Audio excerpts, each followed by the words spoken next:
you want to talk about the upcoming DCU slate at all? Let's do it. I have a rankings here.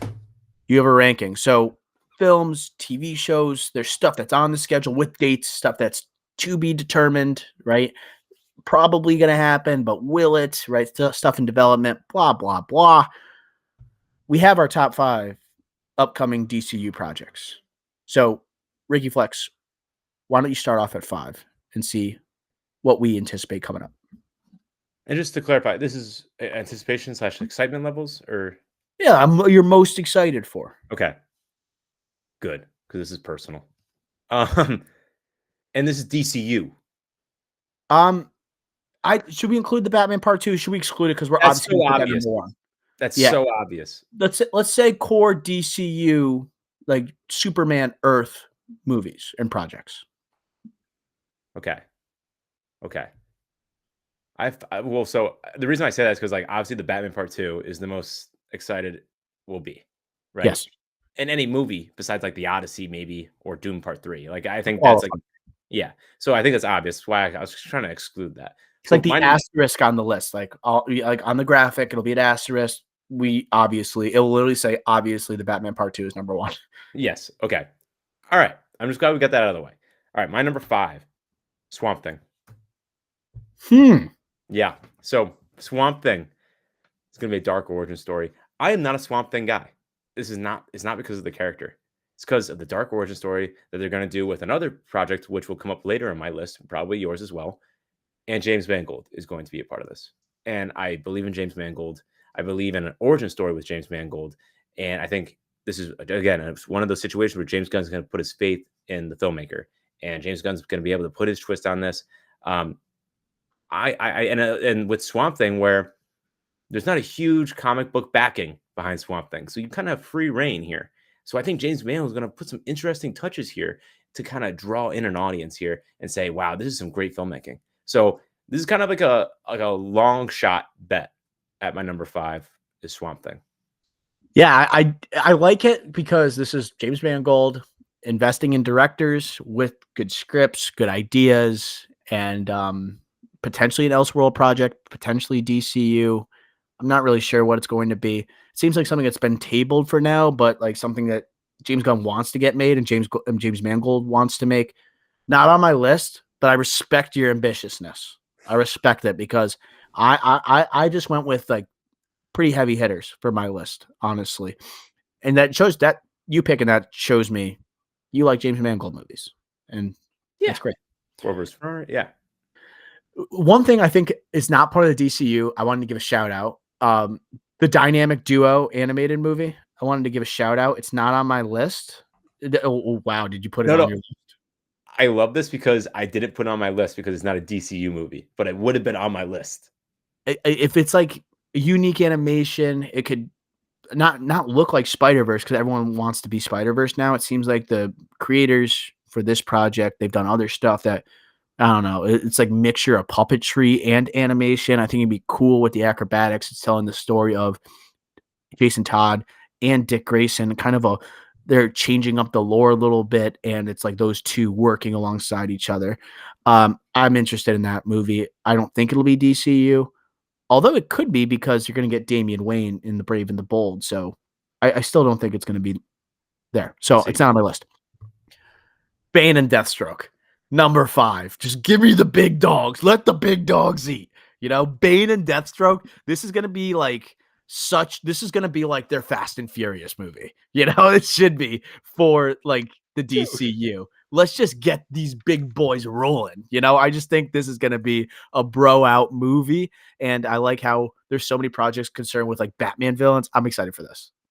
Dude, this is what I have in my notes word for word about Bane and Deathstroke. Not on my list. Honorable mention. This will be the TCU's Hobbs and Shaw. Yeah. Yes. It's like this is a duo we didn't know we needed. Dude.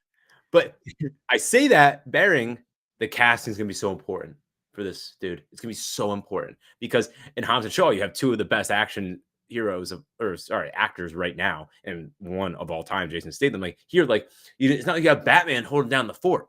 You're going to have good casting. Really, and a good story behind it. Like Hobbs and Shaw is Fast and Furious, you're going to get. Like I love this pick. I need to see a casting, before I actually put it in my list. If it's a good casting, then easily it's switched out for Swamp Thing, right? But Swamp Thing, I'm putting my faith in James Mangold. Like you said, like I'm a Mangold believer. I just gotta make sure this, like, movie's real. It sounds so, like, "What are we Very early. doing?" Like, "Whoa." Um, but I'm also like, "This could be awesome." Like, this could just be honestly, just watch the big dogs eat, like I just said. Okay, you're 4. You know, I love this team since I was a child. Teen Titans. Yeah, I have I'm gonna change my 4 just so we can diversify a little bit. I had this, like, 4 or 5-ish. Okay, so I'm a huge Teen Titans fan.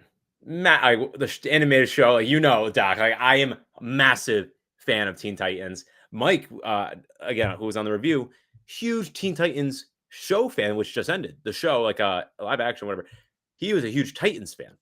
So I was a little disappointed with the animated movie that recently came out, but like obviously very heralded. Like the critics loved it. It was way too childish for me. I hated it, but I do love Teen Titans. I'm a little nervous with the right. This would probably be higher on my list if the writer was had more oomph to it. It's Anna Nigeria. Don't know how to pronounce it, but she wrote Vampire Diaries, a lot of it, the TV show, and a couple other like kind of iffy TV shows. And she's actually writing Supergirl. Mhm. So for me, it's like I don't really like the background, and she's writing a Craig Gillespie movie, and then she's gonna do Teen Titans. I got to see Supergirl first. But I guess to kind of look at the bright side with the writer is that if James Gunn sees, oh wow, this Supergirl script's good, I got to get her into Teen Titans. That's kind of how I'm looking at it. Where like James Gunn saying, oh, this is a good script, I got to keep her within this universe. I hope so. That's why it's 4, not higher. But I love Teen Titans. I hope Cyborg is in Teen Titans, just like the animated show. I wonder if they'll do that. Dude, you cannot have a Teen Titans movie in the universe without Cyborg. Yep. I think also I'll take it off my list because I had it at 4, and I'll talk about another movie. But like honestly, what would you rather have? A Teen Titans movie or a Nightwing movie? Well, I just told you I'm a huge Teen Titans guy, so I'm Teen Titans. But in I Nightwing's would like Cyborg. I'm only excited for it really because I want to see Nightwing. Dude, you know what? I would actually let me hear me out for a second. If we didn't have a Brave and the Bold, or like if like Brave and the Bold wasn't going to come out to like 2032, all right, so we had like a long gap, and we have this Battinson run trilogy, then I would be like, you know what? Give me a Nightwing movie now to kind of fill in this DCU for the Batman Mm, while we have the Battinson trilogy going on. Then yeah. you could sell me on that. But too similar. You can't do Teen Titans, Nightwing, Batman all like at the same time. Too much. Too much when you're starting out a universe. And we were just talking about how the DCU cannot start rushing into things. That's how they failed last time. We cannot do that. Yeah, it is kind of ballsy that you're introducing them with like a team up movie, like all these characters. But like the whole thing is for me, Nightwing is like my favorite part of Teen Titans. Robin, he was my favorite character as a kid. Robin slash Nightwing. That was my hero. That was my goat. 4, I'll go Supergirl. I'll put that at number 4. I I did like the cameo. We didn't talk about the cameo in this movie. It acted as a post credit in Superman, but the appearance, it honestly, some people are calling it a throwaway. To me, it told you like what the tone of that movie potentially can be. It's been, I think James Gunn described Craig Gillespie making like a cosmic type of movie. Like it's going to be taking place on different planets. You're going to have Kara, you got Supergirl getting drunk. Crypto's going to be in the movie, which makes me excited to continue seeing Crypto.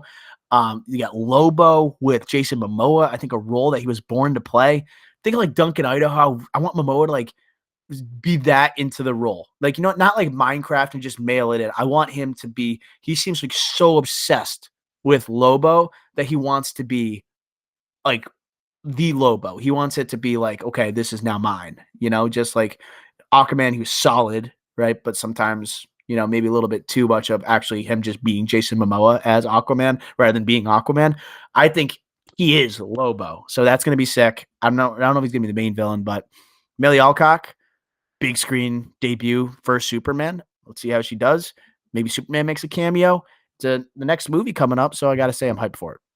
So this is my number 6. did not make my list. Mm. And I let me say this: I do love the story. I think Supergirl is an interesting character. What it's going off of is Supergirl Woman of Tomorrow.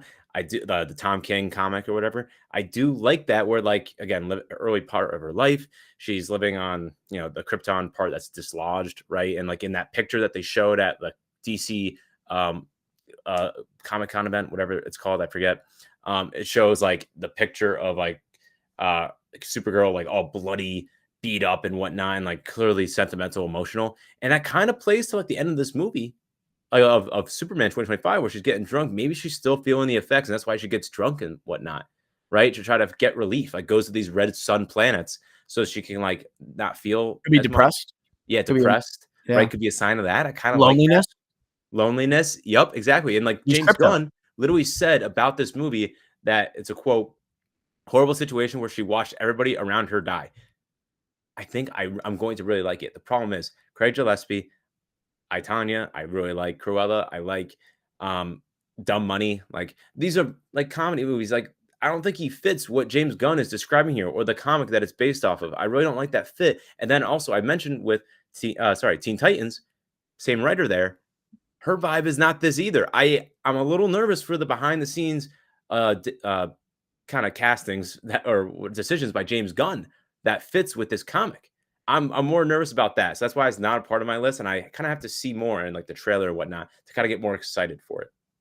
I got a little like drunk sorority girl vibe, for Millie Alcock in that scene.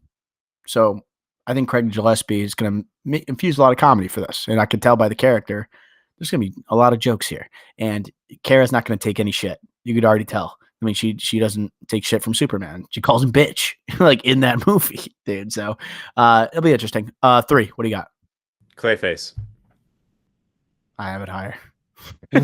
Wow. Number 2. Wow. Wow, this is gonna be interesting. What I hear. I thought we were gonna have the same top 3.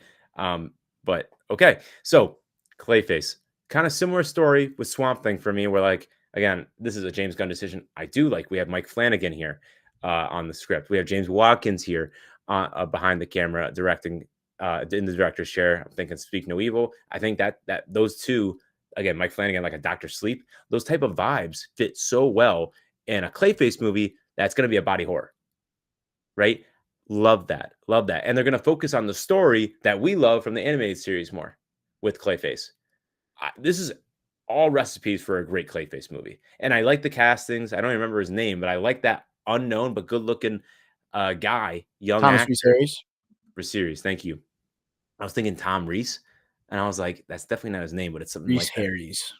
Yeah, but I like the casting because he's unknown, and the Clayface kind of story is kind of like this actor who is a good-looking guy, but he's trying to like become and stay a big star and whatnot. But then obviously he's trying to fix his face and whatnot, and then becomes Clayface. Like I kind of like that. I like that casting for this guy who's an unknown guy, but he's a good-looking guy. So I like all the recipe here behind the scenes for Clayface and the story. I like. That's why I have it this high at 3. But you obviously like it more. I have it at 2. I have it because like you don't greenlight this movie unless the script is fire. You don't have a Batman yet, and you're gonna make a Clayface movie. That would be insane. But James Gunn is talking about how the scripts are so important. Like Flanagan doing it. He's not directing it. You got the guy who did Speak No Evil, right? Directing this movie, James Watkins. You said it. But I think you wouldn't greenlight it unless like it's just a great idea. This can make an excellent movie. And we talk about how the Superman movie kind of felt like Superman the animated series. Like we're getting one of the iconic Batman the animated series episodes then turned into a movie. Wow. And you're going to get to see Gotham City before Brave and the Bold. Yeah. Anything Gotham City Batman related, I'm probably going to have it on this list. So I think it's going to be an amazing thing where it's also body horror. They're hinting at like almost like it could be like the Substance, type of thing. And it's going to be inside the DCU. So it's like you're going to see aspects of the world in a Clayface movie, and you're going to see Gotham City, just like we're going to see we just saw Metropolis. We're going different planets probably with Supergirl. Just that'll be the first time we see it. Because that's coming out next year, dude. Clayface is coming out next year. I had the date here. Where is the date? Where is the date? Clayface. September 11th, 2026, it says. Yeah, so that's my two. So then what's your three? Lanterns. Do I say where I have it right now? Yeah. I have it at one. Wow. You have a show at number one. Damn right. Wow. Is it because of the True Detective tone? Yeah, pretty much. Yeah. Dude, they're hyping this up, dude. They are hyping this up, this high concept detective drama. I'm taking over this pick. My number one, for God's sakes. I'll give you the rest of the floor. But, dude, Lanterns, number one, Green Lanterns. Like, I love the Green Lanterns. All of them. All three. Big, heavy hitters. And Hal Jordan, an older Hal Jordan. Haven't seen that really. And Kyle Chandler. God damn, I love Friday Night Lights. Come on now. And I love everything Kyle Chandler is in. Bloodline, even. Holy crap. So, I love that casting. Jon Stewart, we talked about it with Snyder. We almost had it. We almost had it. We never got it. That's my favorite Green Lantern. We finally get to see him, and it's Aaron Pierre coming on, who has incredible momentum right now, post Rebel Ridge, and HBO. Like, it's going to be a true HBO show. We saw what they just did with the Penguin, and they're putting the True Detective label on it. And it's early 2026. It's coming out soon, like very soon, 6 months maybe. Like, that's why my excitement levels are very high. And I said off the top, like, this is like excitement levels, anticipation levels for myself, right? That's why I kind of clarified it. That's why Lanterns for me is number one. We've gotten all these like details behind it, the people behind it. Like we were talking about Big Mike with Lindelof. Like, it's insane amount of resources that they have for this show and everything that they're doing.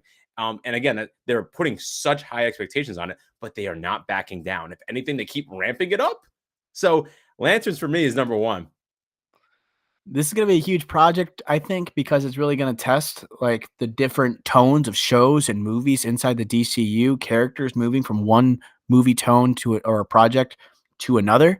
You're going to have Guy Gardner in Lanterns, and apparently he drops a lot of F-bombs, which is something he couldn't do in Superman, but he can do in Lanterns because it's HBO show. It's going to be like R-rated, True Detective vibes. I think that it's going to be a test to see how that character fares. How different is it? And is it really the True Detective tone, right? When you say it, it sounds great. But when you do it, is it actually going to be executed in the way we think it is? That's why I guess I'm highly anticipating it because if they pull it off, it's like, wow, DCU cooking and doing it on the small screen as well. Because it's small screen, I didn't have it at number one. But I love Kyle Chandler, dude. I love Kyle Chandler. And I think it's cool that they're including the Green Lantern Corps that were teased in Superman. Like, you're getting at least 3 Green Lanterns in this movie, and you're gonna have aging Hal Jordan paving the way for Aaron Pierre. And like Aaron Pierre, you got like David Cornsweet talking about calling Aaron Pierre, welcoming him to the DCU. It's like, can you imagine these two like together, the Justice League being built, solo projects, before we get to the Justice League movie. Very exciting stuff.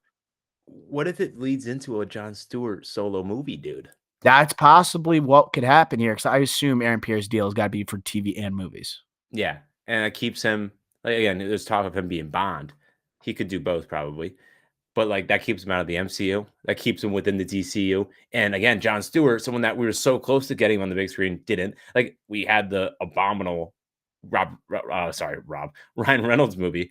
Like, Green Lantern, besides Cyborg, is probably like the most like unjustified or the worst screen on screen like theatrical appearance we've ever had, right?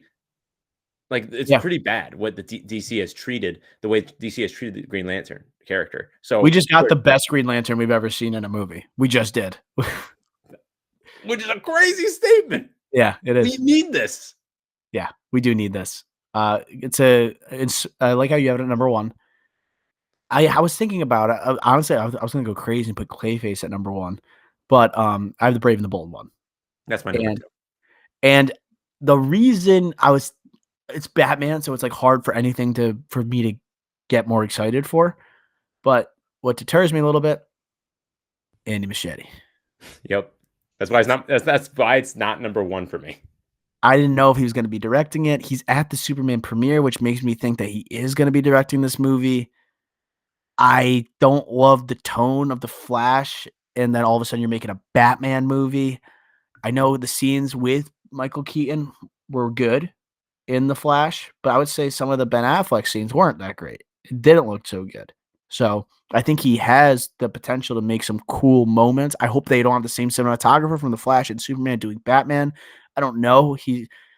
I think it was okay for Superman. It was a kind of a surreal type of like visual that you got, and it didn't look like Earth. Like these wide shots, like these Lots zoom of light. ins, the bright, vibrant colors everywhere doesn't really work with Batman. So maybe they don't have that cinematographer come back, but Brave and the Bold is just seeing Damian Wayne. Just think about the characters like Batman, Damian Wayne. Damian Wayne's gonna be a little devil, dude. He's gonna be a little devil out there. I saw someone wanted to fan cast and put the adolescent kid as Damian Wayne. Whoa. That I do. Haven't finished Adolescent. I still have an episode left. I haven't watched in like a month. You saw the second episode though. Yeah, I saw the second episode. Oh, did I see the second episode? But that's not bad. But Damian Wayne energy, dude, in that second yes. episode. But yeah, Andy Machete, I don't trust him with the Batman and the full Bat family. I don't trust him at all. So that's why he's at 2. And honestly, I wanted to do Clayface at 2 over this because of that. Right? Maybe some castings of Batman or Damian Wayne would help, like kind of propel me to keep it at 2. But with Andy Machete still linked to this, I honestly want to change and put Clayface at 2. But the only reason why right now, like I had it is because the importance of Batman and to the DCU, and also it's going to be a theatrical iteration that we've never seen before, right? We've never seen Damian Wayne on screen. I love Robin. I like having a Robin in there. I love having a Robin, but we've never seen Damian Wayne. And little kid energy, it's hit or miss. It's hit or miss. But I'm more of a Damian Wayne fan, right? Because I love the Ra's al Ghul element. I love everything, all the opportunities that it allows you to have. So I and also Court of Owls. You could have a lot of things going on with the Damian Wayne element here with Batman. So and again, an older Batman that we have not seen on the big screen. It's going to be a darker, grittier Batman too, which I'm not nervous about them getting the tone wrong because unless they have like James Gunn writing it, like I hope he's not writing it. I think there is someone writing it, but he doesn't want to disclose who it is because in case they don't do it, like it embarrasses the writer, like Yeah. type of thing. So, yeah, I forgot what I was going to say, but yeah, I'm not concerned about the tone. Like he said that it's going to be his version of Batman is still going to be dark. Like he's not doing like a campy Batman because he made a more of a lighthearted Superman movie. Like they're not going to have it totally match that. I love the idea of potentially having a Gotham City that you only go to when it's dark and it's just it's crime ridden, disgusting. Compared to like the brighter Metropolis. I do want that contrast. We haven't talked about the possibility of Pattinson entering the fray here. I don't think he will. I don't want to talk about it. It's not happening. It's not happening. But yeah, anything else that you want to bring up? Any other projects that you were intrigued by? So Wonder Woman, I need a casting to get excited for this, and especially it's so important of a movie, but like we don't know anything about it except that they're developing a Wonder Woman movie, so it doesn't get me too excited. Except Wonder Woman, so not on my list. The Authority got put on the back burner. The Engineer makes me less excited. Yeah, and it got put on the back burner. Can't get excited for that, so that not on my list. And then really after that, it's the TV shows, and really if you look at it, besides Lanterns, they're all C or lower tier DC characters. And like I'm not saying they're not going to be good, but like look at Peacemaker. I think that's good. But again, I think that's going to need more of a word of mouth / quality. Like, hey, you can't miss this show. It's that good. Or like, it's like Ironheart, for example, not doing that great critic wise and also fan wise, right? We're going to, and again, there's a C level or lower character in the MCU. We need it for DC to do like an Ironheart. It needs to be good. Right? It needs to be good and have people invested. No one got invested in Ironheart, right? I'm only watching because of Mephisto. For DC, Booster Gold needs to be good because people fall in love with, they get invested in Booster Gold and they like him a lot. Or they love the show. It's a quality show. That's why like all these, need to show me the show me story. Only ones I really were considering are some TV shows. I am looking forward to Peacemaker season 2. I did like the first season. I didn't think it was a masterpiece. Mike was talking about it, and Mike said he really liked it. But I'm not as high on it as him, but I am excited for it. But it's more like Waller. I think is going to be interesting because you could have a lot of exploration of the DCU. because like she's gonna be it's maybe a show it's a show about her, but it's gonna be her interactions. Like she could interact with Lex Luthor, like in that show. You really don't know. I don't know if Nicholas Holt would be down for that or if he's contractually obligated for that. But Amanda Waller and Lex Luthor, that's a insane dynamic in the animated universe, and then they could be talking with a bunch of villains like in that show. You can really explore a lot. Booster Gold, just because I think it'd be a fun show. And then the other thing I was considering, that's it. That's it. Paradise Those are Lost? the No. Creature Commando season 2. Paradise Lost is interesting because I thought of when they said 300 years, like metahumans have been here. Like the show for Themyscira, Paradise Lost, prequel to Wonder Woman potentially, could be going centuries back. So that's kind of cool. Yeah. But yeah, I think our lists are good. Like I have Lanterns, Brave and the Bold, Clayface, Teen Titans, Swamp Thing, very theatrical heavy, except Lanterns. And same for you. You have Brave and the Bold, Clayface, Lantern, Supergirl, Bane, and Deathstroke. Like again, that's good thing for the DCU where you have all these TV shows. Again, like maybe like you like it's no except Lancers, like you don't have any like studs out there. But what matters is the big screen, is getting the big screen right. Right. And I think that with our list having the big screen on it, I think that's a good sign for the DCU going forward.